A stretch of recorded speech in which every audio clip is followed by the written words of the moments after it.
I sat down and I looked at all the people that ever paid us 6 invoices. So not just 3, and they were kind of just figuring it out. 6 invoices. So it was like, okay, we really got far. Their very first campaign worked. Interesting. And I was just thinking to myself, what would my life look like if all of our customers were getting leads every day? And also, what was the commonality between all those customers? Is it because I'm an outbound genius, or is it because their offer is really good? We have one guy targeting Shopify and Amazon sellers, and he gets probably like 50 leads a day off of, I think maybe we're sending 5,000 or 6,000 emails a day. And he thanks me, and I'm like, I have nothing to do with this. It is just, your offer is just so good that, and we just deliver it. And that kind of light bulb moment for me in lead gen, that you could be the best person in the world, but if their offer isn't going to resonate with their audience, there's nothing that you can do. That's when I was like, okay, how can I work with more people and bubble those people up to the top so that we can cut to the chase, and hopefully people don't pay me if it's not going to work. Right. And we try to keep the failure rate down, and then we only take the people on that we know that we can succeed with. If we set up a campaign for you in 15 minutes, we launch it the next day, and we send it to 1,000 people, and you get 2 leads, I'm like, all right, that's successful. Like, because we barely tried and we got 2 leads, right? Sometimes I don't even think of myself as even like an experimentation firm that much anymore, because now we run free tests, and if you don't get leads off the free test, I don't really want to work with you. And so now I really think that, like, we're an agency where we have a system. We have the system that works. I'll let you try the system for free, and you can test drive it. And if it doesn't work with you, it's not my job to make it work for you.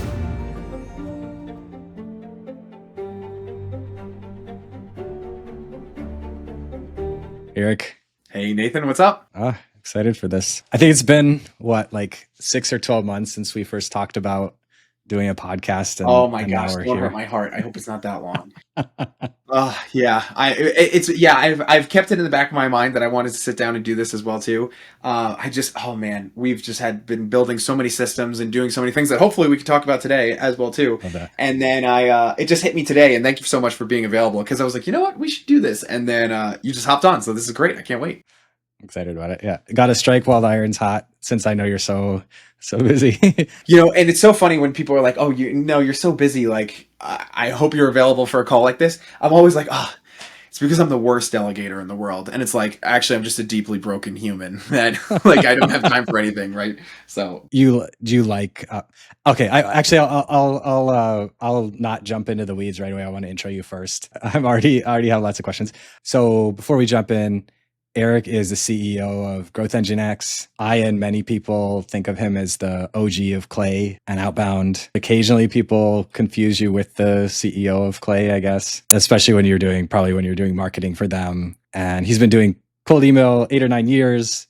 You send about right now 4 or 5 million emails a month, and you work with big customers, Clay themselves, as you do outbound for them. Yep. Or with them instantly. And then one of the top 10 websites in the world, which I don't think can be named. Yeah, I technically can't name it. And some other cool people as well too. So, but yeah. Amazing. Yeah. So from what I gather, you always seem to have a waiting list. I've seen the forums and everything. So like, you're very, very busy. You were saying leads aren't really my bottleneck just before the call. And I think the most important thing for so many people is just how much Eric has contributed with just very, very, very openly sharing everything he's learning. He's just such a natural giver, and that probably he doesn't even know how many careers he's launched and how many people he's helped. So, but he had a massive dent in the Clay universe that he's made. So, really happy to have you here. Well, thanks so much for such a kind intro. All right, so I did ask my community, a couple people, like what they wanted to hear from you. Sure. Yeah. And I think maybe where we can start is digging into, if you were starting all over again, you wanted to start a cold email agency, you're tech savvy, smart, let's say that you know a bit about sales, but you don't have a giant network, you're just getting started. Like, let's talk about how you would approach that, or how you'd advise other people to approach that. One, I definitely subscribe to Alex Hormozy's advice of how you should get a company started, where he basically says, do the thing, do it for free so you can get feedback, and then transition. And then as soon as you're too busy to do it for people for free, then you ask for money, and then you make that transition. I was fortunate that I started my cold email agency while I was working for another company, and then basically using cold email skills at that company. I was working for a private equity firm and doing cold email for their people, and then I would take on 2 to 3 customers that I would do cold email for as well. And I'm just going to say this as general business advice. I despise when I look back on my business school education.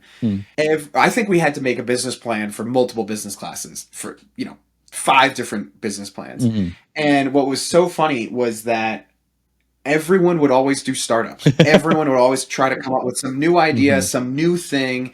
And if I could go back and just give one piece of advice to myself, but then even the business school classes that I was in, it was just like, for your first business, just copy somebody else. Yeah. Now, don't take their content, don't steal anything, but like the way I got into a cold email business was because Kirill Kristalis, I was following his YouTube channel. Jesse Ouellette told me that I should start one. And then there was another guy named Cody who told me I should start one. And I just copied the business model and I just jumped into it, right? So very much like copying a business model. I did do it for free. It was an extension of my job as well, that I was doing it for other people as well too. And then I started the business and started taking off.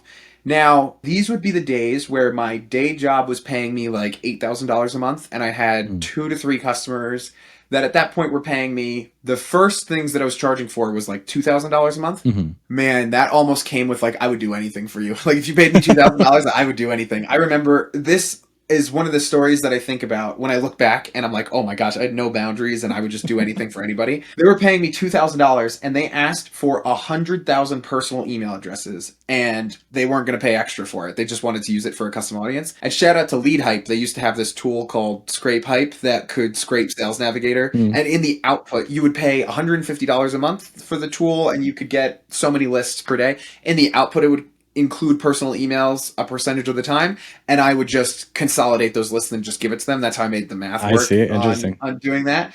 Yeah. But I look back on that and I was like, oh my God, that was a freaking $20,000 project that I just bent over backwards for them. And I totally let them walk all over me about that. So that getting started, I think the most pivotal thing is don't go crazy. Your first business won't be your last. I don't know what my next business is even going to be, but I definitely think that there's one day that, I'm almost 30 now. I can see the world where I'm not running a cold email agency possibly. And then, so don't fall in love with it. Because the other thing, and Alex Hormozi talks about this a lot too, if you follow your passion, at some point, you're going to stop doing that passion because the business is going to get so big. And we were talking about this before we started recording. I love making content and I love being creative with cold email campaigns and I love making clay tables. And for the past 3 months, I had basically no content being produced because I'm essentially a project manager who's checking people's work and I'm not really doing a lot of it anymore.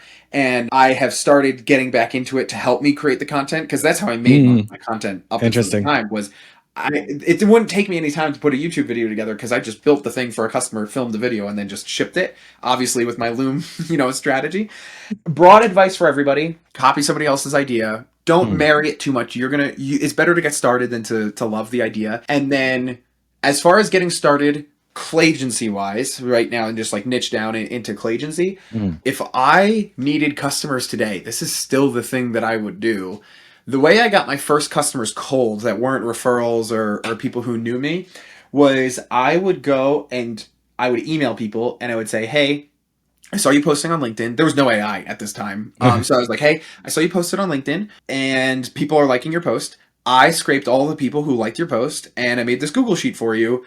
Here you go. I am a new B2B data scraper and I'm looking to take on projects. I wanted to do this for you for free. Do you guys have any projects? So you position yourself as a scraper, not as an email. Back then, yeah. I was basically like, because I thought that like my hypothesis of my company has evolved over time, and that's possibly something that we should talk about.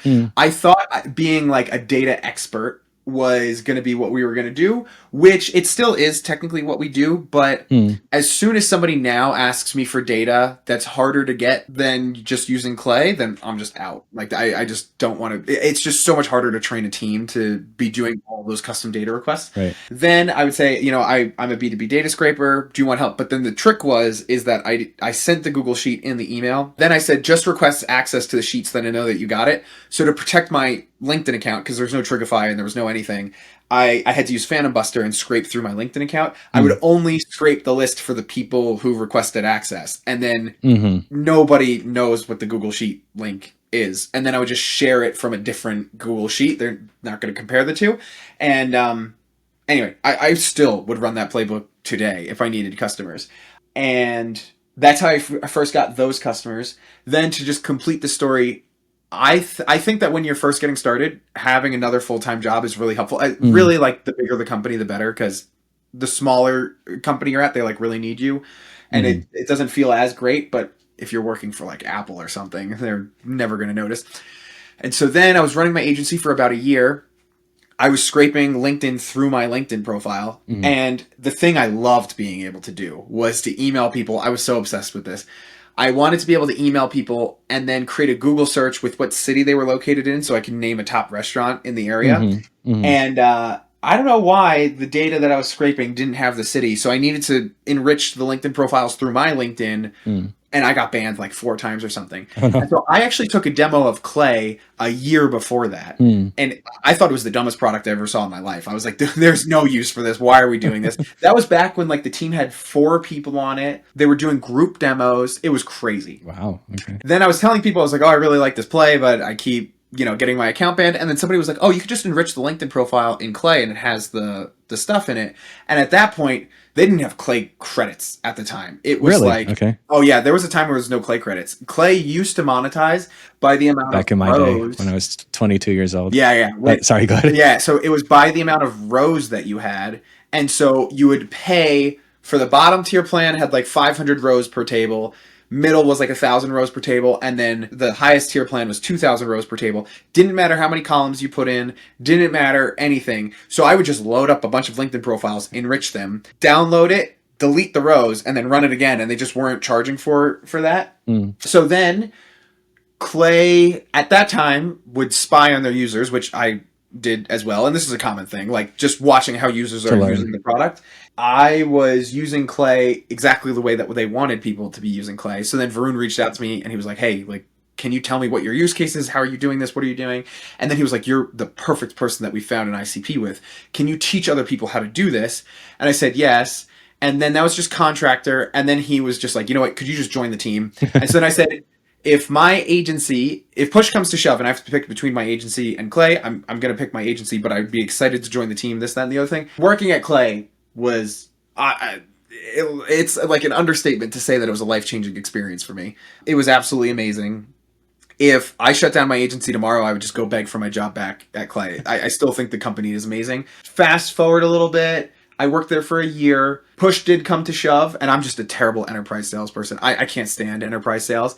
And so then push came to shove, and I decided I wanted to work on my agency. And then fast forward even more, now we are the largest single user of Clay. I'm the largest user of Claygent. I spend $13,000 a month on OpenAI. Oh, wow. And my API key is gated, so you can't use anything other than 4.0 mini, and we still spend that much money. We send 5 million cold emails a month now. I manage over 125,000 inboxes. Yeah, it's gotten pretty crazy since I started. So you're sending just a few emails a day from each of the. Oh, so some of these aren't our customers, and we'll just do like inbox setups for people and kind of just resell the inboxes. So no, we're not like, it's not all of us on doing that. It's just like across everything that we have. So yeah. Wow. And also there's a lot of hypertied inboxes in there too. So nobody thinks that, like, hypertied, the way they work is instead of setting up 2 inboxes per domain, they set up 50, but you send really low volume from each of them. So there's some color to add to that for as well. But 5 million emails a month is a good way to, quantify what we're doing. Right. Amazing. Push came to shove with your agency. Was it just you got really, really busy? If you don't know me connected to the Clay universe, in the beginning, I was making all of the demo videos. I was making all the YouTube videos. And then I took a lot of demos as well, too. And so I started noticing that everybody would take demo and they just wanted to be able to build a list, take a list of LinkedIn profiles, find emails from that list of LinkedIn profiles, and send an email. And I would beg people. They would sign up and I'd say, hey, what's your use case? We can start preparing something beforehand. Be like, I want to find emails from LinkedIn profiles. And I was like, please, for the love of God, watch this Loom video, cancel the call. Please, save your time. You're going to wait 4 days until save your time. And they're like, no, I still want to talk to you. And I was like, oh my God. Was it because they recognized you, or? That was a tiny, tiny problem. There would be a couple of people who would take demos. and then they just wanted coaching for their agency. That did happen, but not nearly as much as just like regular users. And I was like, please, for the love of God, don't come on. And so then that was the first push come to shove that I was like, I can't take these demos anymore. And then they said, well, we have really high value demos we really want you to do. And so then I demoed some pretty crazy companies back then, but then you needed like an enterprise sales motion for it. And I just didn't. I just hate enterprise sales. I was just like, no, Why, just too slow? I'm just not going to do that. Yeah, it's way too slow. If even in my agency, if you're not like a 1 or 2 call close, I just don't want anything to do with it. So then, yeah, push did come to shove, and the main reason was I was starting taking more enterprise demos. They needed more follow up. They weren't just swiping their credit cards, and then they said, okay, hey, let's just make a choice here. Makes sense. Yeah. Got it. All right, I have a bunch of notes for us to dig into. Sure. Before we get to that, okay, so if you were starting again, you would work a job. Probably you said you started at 2K a month. You probably or start free or. Well, so I technically started for free / like doing it for a company. And then I started at 2K a month. I went to 2.5.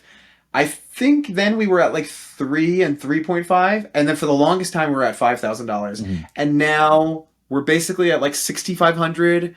And then there's some element of like variable pricing depending on how many leads you're getting. Like if we're really, really crushing it for you, then we'll have some kind of variable on top of that. But mostly right now, it's like most people are paying us $5,000. New customers coming in, $6,500. We have some enterprise companies that I'm not going to disclose those pricings. But then very, very large high volume senders. Our highest volume sender is sending like 100,000 emails a day with us. And that's like tens of thousands of dollars that we get paid. So wow. Okay. 100,000 a day. That's like 2 million. Is that 2 million? So they account for about half of the emails you're sending? Well, yeah. When you think about that, yeah, they basically do. Yeah. I never even thought about that because I'm always such a per day person, which is one thing that like I think agencies mess up. Well, lead gen agencies mess up. I'm not sure because I've never run a custom Clay-gency shop, and it's so funny because there's an argument to be made that I was running the first Clay-gency technically because I was just there. Like it's not even like I was smart or anything. I was just there, and now it's so funny that like unless you want to get leads, like we just don't do it. Like if you want to enrich your CRM but you don't want to run an outbound campaign, I just give that to other people. I have nothing to do with that. Does that tie back to what you were saying about like it's hard to train people to do certain types of work? It's just too. Yeah, totally. It's because then you're just going to ask a question that I'm the only person on the team who's going to know how to do it, and that's why I'm just like, look, we're out. Like we're just not going to do this. My team is all completely trained on collecting the data, enriching it to match with the copywriting or the filters that we need, setting it up in Smart Lead, setting the inboxes, and then ramming volume. That is like, everybody's trained to do that. They can send things to HubSpot because they know, but one little problem is going to screw them up. Like if you need to timestamp when an enrichment was done and you send that to HubSpot, you cannot just send a date. And everybody knows what I'm talking about here. This like mystery that you have to figure out in the API of like what timestamp are you going to send? You have to send not just a Unix timestamp. You need to send a Unix timestamp with the time zeroed out. So it has to be at midnight of the timestamp. And so then it's like, okay, whatever, like we're out. Oh no, so then my team will ask me this date's not working. And I'm like, yeah, I know, because you got to do this timestamp thing. And there's other nuances that will come up. I'm not sure if we're allowed to talk about it. So I won't name the customer, but there was even a customer that you and I shared. And one, they moved pretty slow. And that's true. Perturbed me. But also they were using so many other tools that I was the only person on the team who had the wherewithal to know, okay, we have to do this lookup and we have to do this because you have to play with their CRM and then you got to play with their sales engagement tool. And there was just a ton of things. And I was tied to the person to be building all of those things. And so it is very much a decision that the kind of agency that we're trying to build is a very deliberate decision. And I would more so define that of before when we were doing everything. And then I thought that it was just going to become a B2B data company. Then I thought that we were selling experimentation. We weren't selling leads. And then we've kind of gotten to the point where I was like, no, that's not right. We are really selling leads. People fire us after we don't get leads. Like, what are you talking about? And now I sometimes I don't even think of myself as even like an experimentation firm that much anymore. Because now we run free tests. And if you don't get leads off the free test, I don't really want to work with you. And so now I really think that like we're an agency where we have a system. We have the system that works. I'll let you try the system for free and you can test drive it. And if it doesn't work with you, it's not my job to make it work for you. It's now, and I'm saying that in the extreme, this is like the business that I would want to become. I want to make sure our free test is dialed completely and everybody does a free test, but there are still some people that it's like, okay, it is our responsibility to like increase this response rate and things like that, right? But one thing that I found is I sat down and I looked at all the people that ever paid us 6 invoices, so not just 3, and they were kind of just figuring it out. 6 invoices. So it was like, okay, we really got far. Their very first campaign worked. Interesting. And I was just thinking to myself, what would my life look like if all of our customers were getting leads every day? And also, what was the commonality between all those customers? Is it because I'm an outbound genius, or is it because their offer is really good? We have one guy targeting Shopify and Amazon sellers, and he gets probably like 50 leads a day off of, I think maybe we're sending 5,000 or 6,000 emails a day. And he thanks me. And I'm like, I have nothing to do with this. It is just, your offer is just so good that, and we just deliver it. My job is to make sure the inboxes are always on, the leads are always, new leads are always in the campaign. We have 3 AI sentences, 2 in the first email and 1 in the final, that we have to like make sure that we manage properly. But it's like, hey man, this is your offer. And that kind of light bulb moment for me in lead gen, that you could be the best person in the world, but if their offer isn't going to resonate with their audience, there's nothing that you can do. And that's when I was like, okay, how can I work with more people and bubble those people up to the top so that we could cut to the chase, and hopefully people don't pay me if it's not going to work. And we try to keep the failure rate down, and then we only take the people on that we know that we could succeed with. So that was another smart like transition moment. I would even say that's a pretty good overview of where I went through the agency as well. And so you're using the free test as a filter to say no. Are there other filters you're using? Like are you saying no to people who don't have a good offer before you do the free test? Or are you saying no afterwards? So that's the hard part and that's why I wanted to do the free test, because it is so hard to tell if somebody has a good offer or not, right? Like, because I've seen some things I'm like, dude, I don't know if this is going to work at all. And then it prints. And then I've seen other people where it's like, wow, I think people really need this solution. And then you get crickets on it. And so I quickly found out I can't be the arbiter of whether it's a good offer or not. Now, there's things that we've seen don't work in the past. Like, if somebody wants to run a free test, but they are like doing something where the targeting is going to be off, like selling mortgage loans, it's like, okay, how on earth are we ever going to email for that?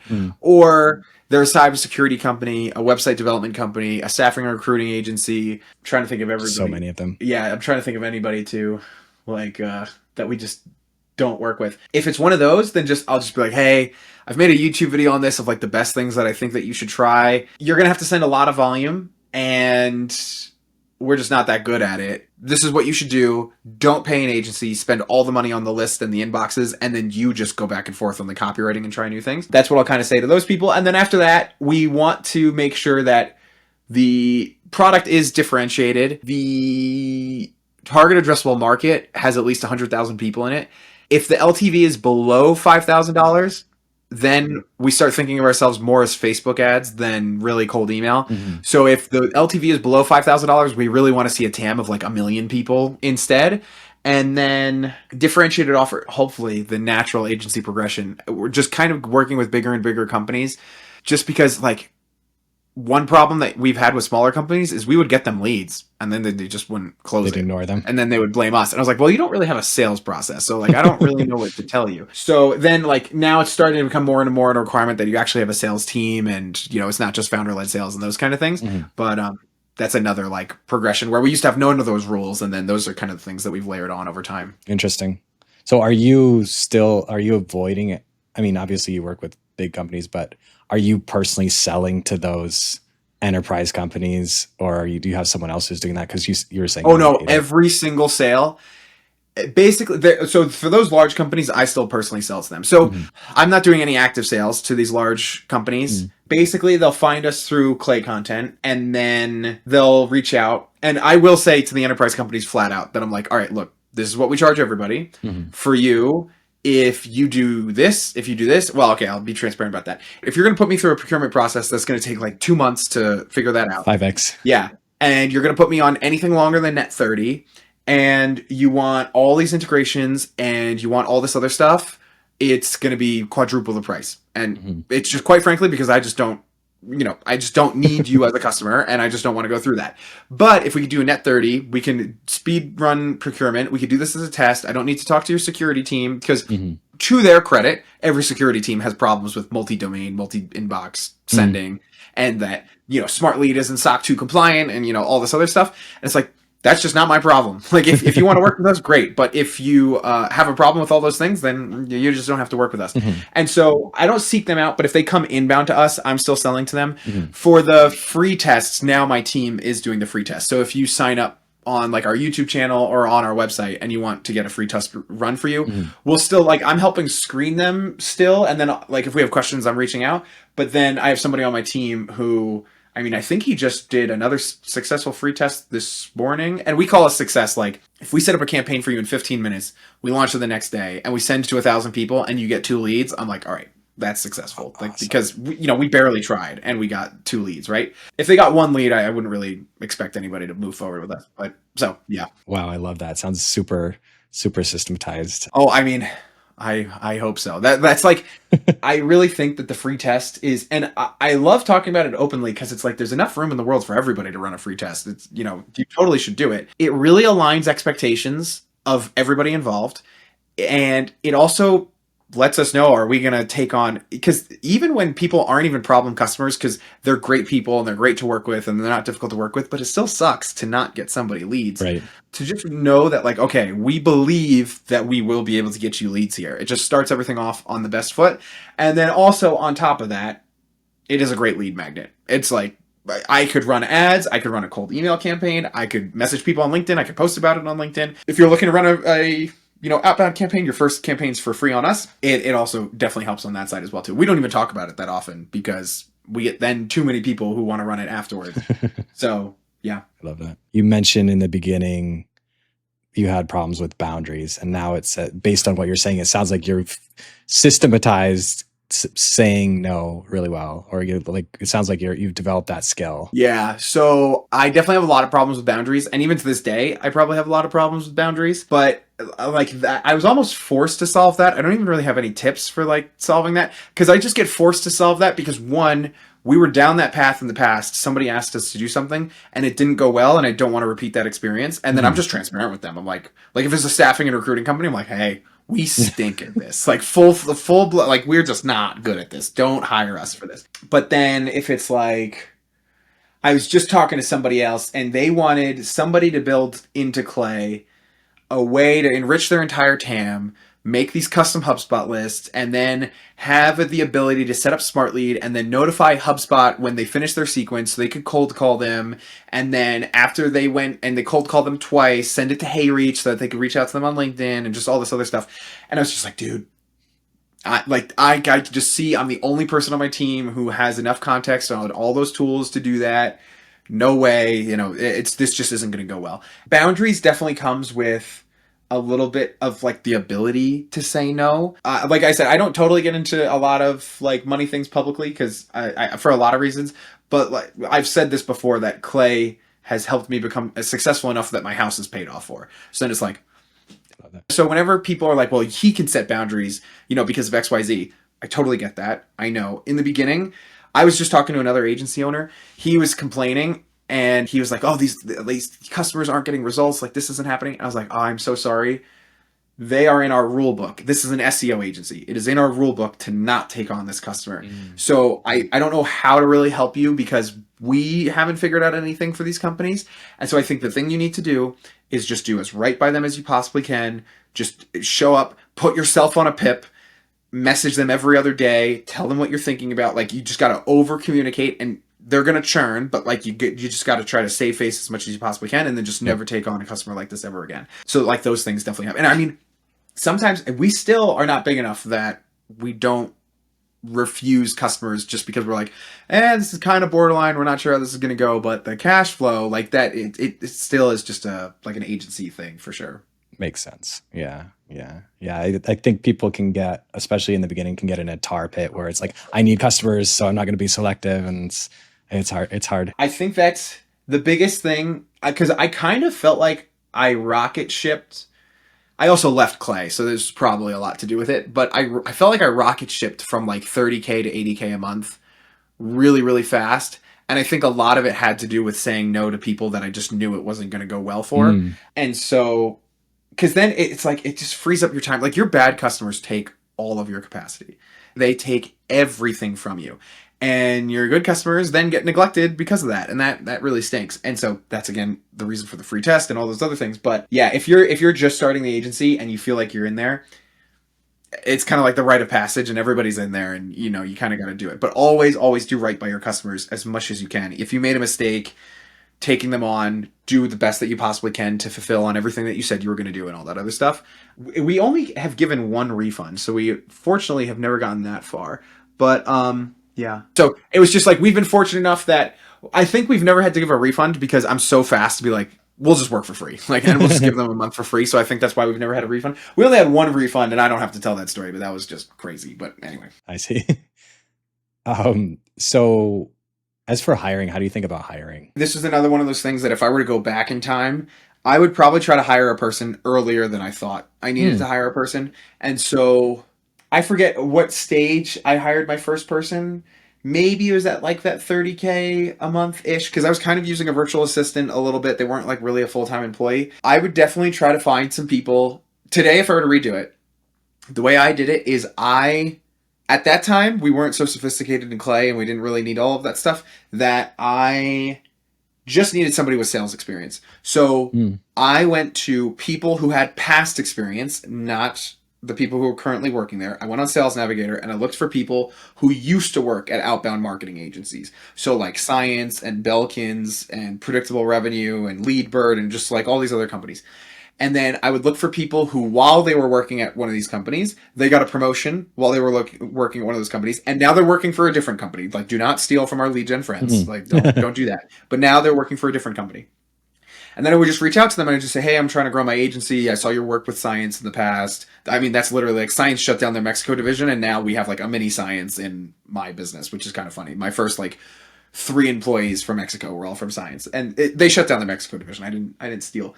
And so then I just messaged, hey, we're trying to grow our agency. I saw your experience with Science. I was wondering if you knew anybody in the universe who would want a job, which if they're the ones who want a job, then they're going to say that I'm that person. Right. And so that's how I hired my first people. Then beyond that, I would bring them on, and sometimes people are like, I hired this person and they're completely useless to me. And I'm like, well, yeah, because you never trained them. So then when you find that person, your first hire, you're just looking for somebody who has like a little bit of experience in the world that you need them to have experience in.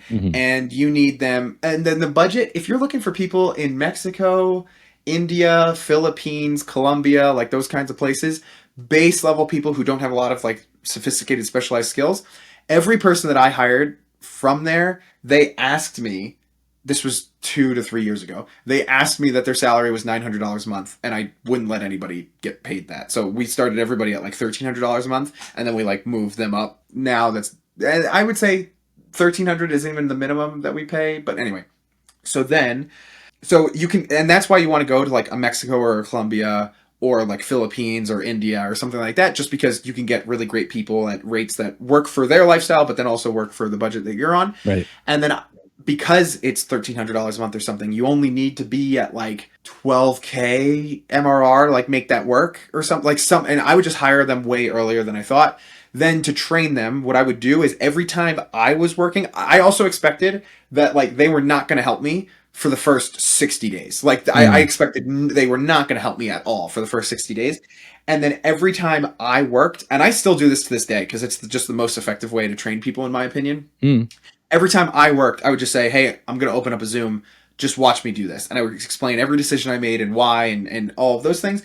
And then the way we built our SOPs was then we would say, okay, now go write out I love that. what we just did, and you write it down so that I get an understanding of how you think this happens, and then you can improve it, and now you get an SOP out of it as well too. And so I also will sit down, and on the 4th of July, my wife went on like a girls trip and she was like, do you want to just work? And I was like, yes, that'd be great. So on the 4th of July, I think I filmed 60 videos on the 4th of July of all just like SOP documentation. So I'll still make the SOP documentation a lot of the time, but still there's still nothing like Zoom training, and it's probably nothing like one-on-one training in person as well too, just because yes, you make those documentations and those SOPs, but like it's so much more impactful. So I even did a session today for like 2 hours. I took some of my newest hires and I was like, all right, this customer, we have this inbox swap that we need to do. This customer, we need to add leads. This customer, we need to audit a clay table. It took us an hour to like audit this clay table. That was really, really complicated. I would, to sum this up, hire them earlier than you think. You're basically just looking for somebody with some sales acumen. Look for people who have past experience and then they moved on to another company. And then don't expect them to be helpful right away. You really got to invest in them. And the easiest way to invest in them is you're going to work anyway. Just open up your Zoom, let them watch you, and then have them write the SOP of what happened afterwards. So then you can get like a double, like, hey, you understood this, but then also there's an SOP for the business that's built. That's great. Nice. Thank you for sharing that. Absolutely, yeah. Let's talk about what you see people do wrong when they, or like what do people overthink when they're starting an agency? What do people not think about enough? I think people don't think enough about how much work is involved, I would say. Like that other agency owner that I was speaking to last week, he has 10 customers and he was asking me, how do you remove yourself from the process so you can work on the business, not in the business? And I was like, dude, I've got like 53 customers and I talk to all of them. So I'm like, what are you talking about? And I mean, we have account managers and things that help with that. And I'm not doing 100% of every single little thing, but I still, like, they all know who Eric is and they know that it's Eric's company and, Eric is doing a lot of things. Right. One, it's just like, you're not working hard enough on those things. So there's like, the biggest thing that I think people overthink on is there's just some tried and true principles that if it's not working for you, maybe you're doing something wrong. And so anytime that I see people having a debate and they're like, well, Smart Lead, like I use Smart Lead and this happened, and then I use Instantly and then this happened, and like these Google inboxes aren't working for me and this, and it's like, they're working for a lot of other people. It's like, hey, you kind of just got to just make a decision and go with it. I see people getting like really, really overanalyzed. One person was reaching out to me and he was really mad at Smart Lead for he thought he had evidence, which maybe he does, that Smart Lead's master inbox was missing a lot of replies. And we use Smart Lead's master inbox. We don't have a third inbox for or like a secondary inbox for our customers to be using. And he was like, he's like, I gotta fix this. I've spent 3 weeks trying to fix this, that, and the other thing. I'm like, hey man, we don't think about this. Oh, so he was asking me, he's like, what do you do? Because there's no way you could be using this. I'm like, we don't think about this at all. Like, and he's like, what do you mean? Don't you think you're missing leads? I'm like, maybe we're missing leads, but is it worth the 3 weeks of chasing around to try to solve for it that you're seeing? Probably not. And he's like, yeah, but like, what's going on? I was like, hey man, look, I've got customers where I've got some customers that they get a lead a day. They're very happy. I have some customers that need to get 40 leads a day, and then they're very happy. As long as those people hit those numbers, I'm okay. And I'm not sitting here thinking, like, when we're not getting that for those customers, if we were getting 20 leads a day for a customer and then they're not getting 20 leads a day, most of the time it's because we ran out of leads in the campaign and we need to refresh the leads in the campaign, or we need to switch the inboxes. When I do one of those two things, they go back to getting 20 leads 99% of the time. So then it's just like, okay, focus on you can spend all that time worrying about the 3% of replies that Smart Lead is missing. And the other reason that I think they're wrong and I don't worry about this is because the amount of times that I see, hey, my colleague forwarded me this email, let's chat. It's like, okay, like Smart Lead is catching those things, so I'm pretty confident they're catching the normal replies that are coming back and forth. And so anyway, like sometimes people will get really, really bogged down in good details. Like that's not a bad thing to be worried about, but it's also like, this is pretty tried and true. I wouldn't really go against it. Like I also see people will say, I'm using Apollo to find emails. I verify it with Million Verifier, and then I use Lead Magic and I find emails, and I'm still left with this part of my list. They don't have emails. What do you do about it? I'm like, nothing. There's what else? I mean, yes, we use Lead Magic, we use Prospeo, we use ICPs, we use TriKit, we use all of them. But if I were restarting, it's like, okay, if Apollo couldn't find the email address and then Lead Magic couldn't find the email address, the boost that you get for adding the other providers is going to be negligible. And so it's like, look, you just don't do anything. And then they think so much about how they can increase the list size and all these other things. And I get that too, because one, you paid for those leads and you're on a budget, and I totally get that. And then also sometimes you take on a customer and they've got 5,000 people in their universe to email, and every single one of them is really important. That's also why we need 100,000 people in your TAM and Right. like those kind of things. So those are more usually like early on things, which like when people have those debates about Smart Lead and Instantly, and you know, one's better than the other and this, that, and the other thing. I mean, their features are different. Don't get me wrong. And you got to figure out what you want to pick from there.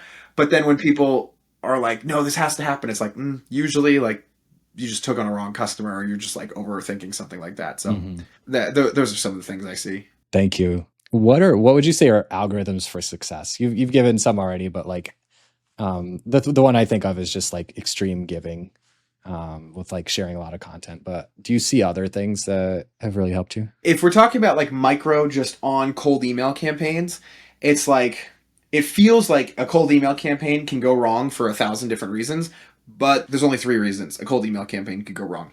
One, the copywriting isn't resonating with the list / the list isn't resonating with the copywriting, and the whole campaign is just bad. 2, your inboxes aren't delivering. 3, you're not reaching out to enough net new leads, because all of our positive responses come from email 1, and when I see people with 7 email long sequences, I'm like, oh my god, that's crazy. So we send like 3 email long sequences now, because we just want just as many first email touches as we possibly can. On top of that is then when it comes to the copywriting and the things like that, it's some kind of line showing that you researched them, either a poke the bear question or an explanation of how you can help, a case study, or sharing like how you're different than your competitors, and then just a call to action. We don't really do soft call to actions because our customers all want leads that are going to book calls, so we're always saying something like worth a chat or something like that. So that's a pretty tried and true truism on copywriting as well. And then when it's the bigger stuff, so you mentioned like the extreme giving stuff. Even the guys at Cold IQ, like we were talking, and this is on camera too. I wonder when they're going to release that video. But even the Cold IQ guys were like, sometimes we think you give too much. And could you like chill? And I was like, wow, that's so funny. And so even for them, with how prolific they are with their content, I remember there was one hack that I found, and I'm trying to remember exactly what it was, because it wasn't the restaurant thing. It was, I figured out how to scrape recommenders from a Google search, so you didn't have to scrape LinkedIn, but you could still get the recommendations of the people from the LinkedIn profile. This was before LinkedIn changed their programmatic SEO, so you can't do this anymore. But I figured out how to do that, and then I made a LinkedIn post about it, and then one of my friends was like, yo, take that down, because like it's not going to work forever now, and you know, all this other stuff.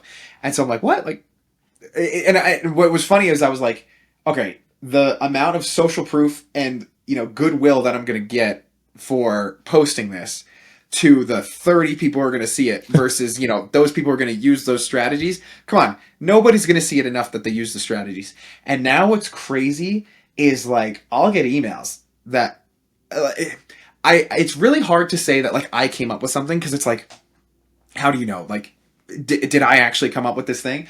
But there are some things that I talk about, and then like days later I start seeing in my inbox. And so like the Creative Ideas campaign, I have proof that, because one person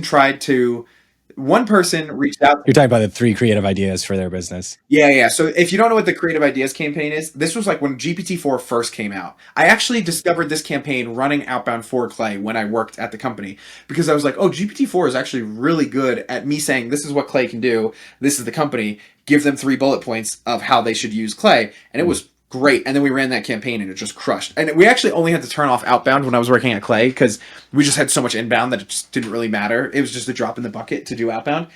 And so then I started using it for other customers. And so the whole playbook is train AI on what your customer or you do, and then have it see like what the company description of is the company that you're reaching out to, and then train it manually on like 3 to 5 companies, and you write each creative idea.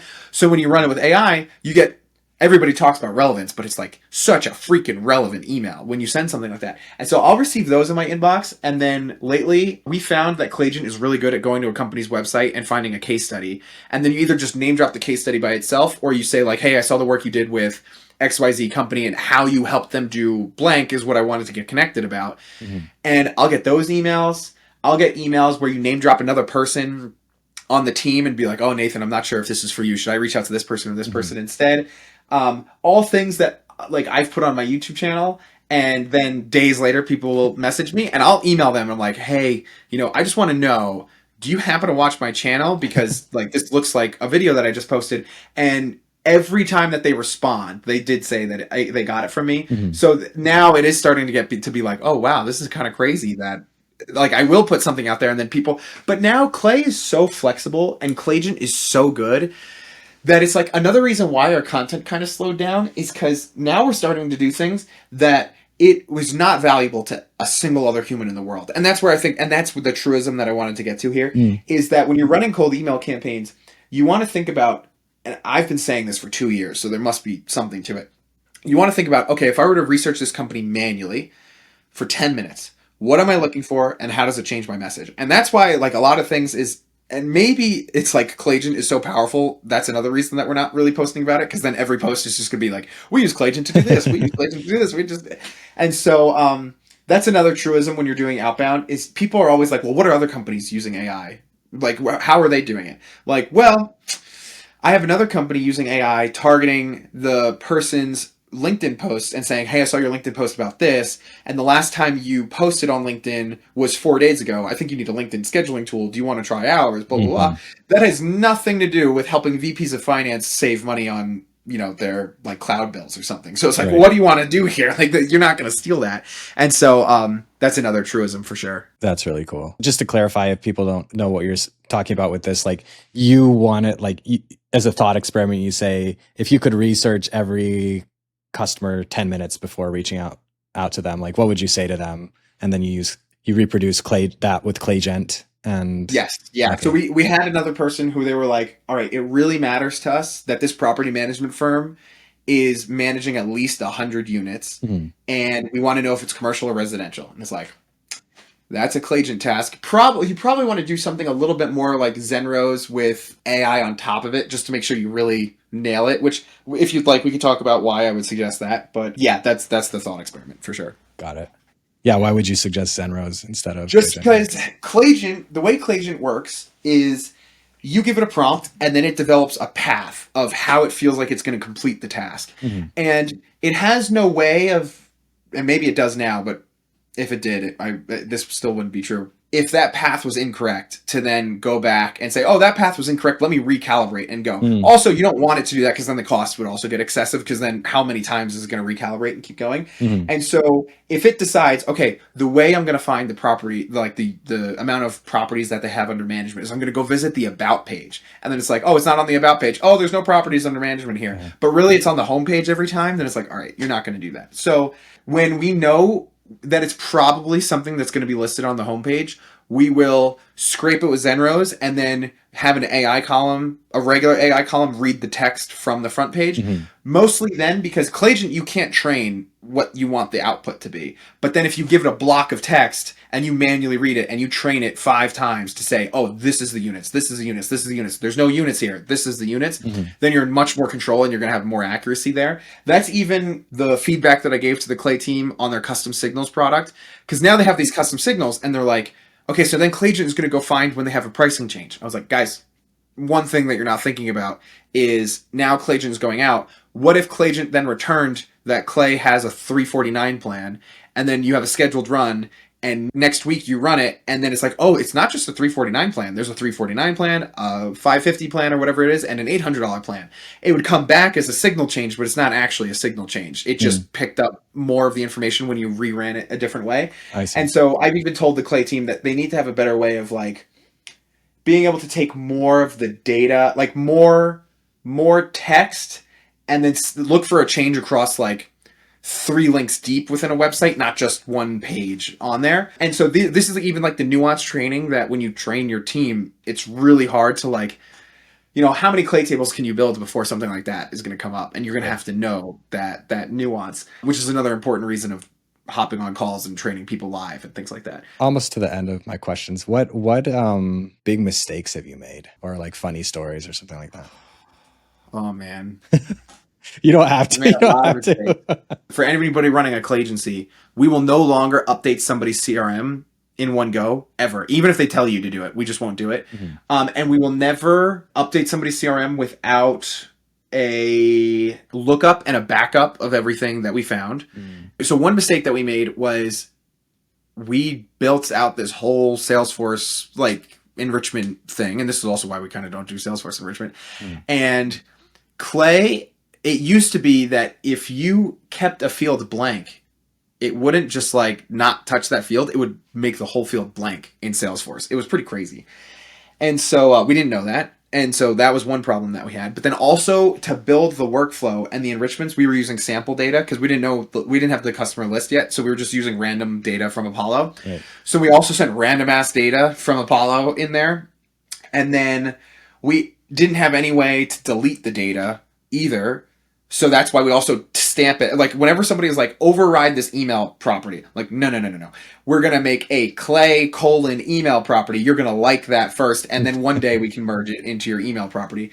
And then the other thing too, is then they were like, you overrode our data. Can we get it back? And then that's why we have the rule that like, now we have a rule that if we do anything, we have to look up to see if it exists first, which you're going to do that no matter what, because you have to bifurcate between create and update. And so we're going to first look up if it exists. And then any fields that we're going to touch, we save that in the Clay table. And sometimes we even back it up into a Google Sheet so that if you accidentally hit look up again, it doesn't cause any problems. Save that into a Clay table so that then we'll run 10 rows and we ask them to check it. And then we run 100 rows and we ask them to check it. And then if they need anything, any of the data back, it's right there in the Clay table because we backed it up and we could just back and overwrite it. So there's like CRM rules that we have now. We have a lot more guards on stupid like email things. So like very, very early on, I definitely didn't learn this from anybody else. So if somebody else knew this, great. But when you first started using GPT 3.5 for content writing, I learned very quickly that like if you asked it to output the whole sentence, like who knows what's going to come out on the other side. So very quickly, I was like, oh, the sentence is way better if I ask it to complete my sentence versus outputting the whole sentence, because then I don't know what it's going to look like. I don't know how it's going to sound, all that other stuff. Yeah. And so then we would do that, and I thought that was the only finding that I needed. But then now in every conditional formula, when we send something to SmartLead, if we say our prefix is specifically, I think we can help your company, and then like AI generated after that, we'll also put in the conditional formula that the AI has to say, like it has to contain the prefix specifically. I think we could, help your company, but that has to be in the contain. Because if AI screws up, it's not gonna have that. Well, not even does it have to contain that; it has to start with it as well too. One thing, when Clay released the ability to scrape people's LinkedIn posts and get the content from it, we accidentally emailed somebody and we were like, "Hey, I saw your LinkedIn post about the obituary of Brian. Buy my thing." And then I was like, "Oh my god, like that was so bad." There's another like little Easter egg inside of SmartLead that if you send a custom variable to a lead, that custom variable is shared across that lead no matter what campaign that lead is in.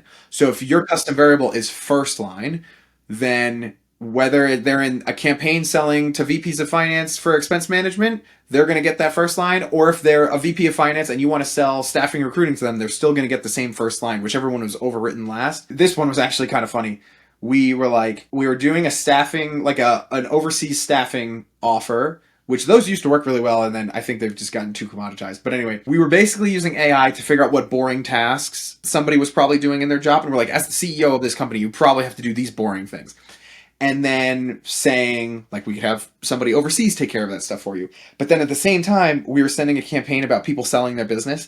So it was something like we sent an email to somebody accidentally that it was like, hey, I saw you help LGBTQ founders get, more government contracts, and you probably deal with all this boring stuff every day. Boring. Do you want to sell the business? And I was like, oh my God, like that just looks so bad.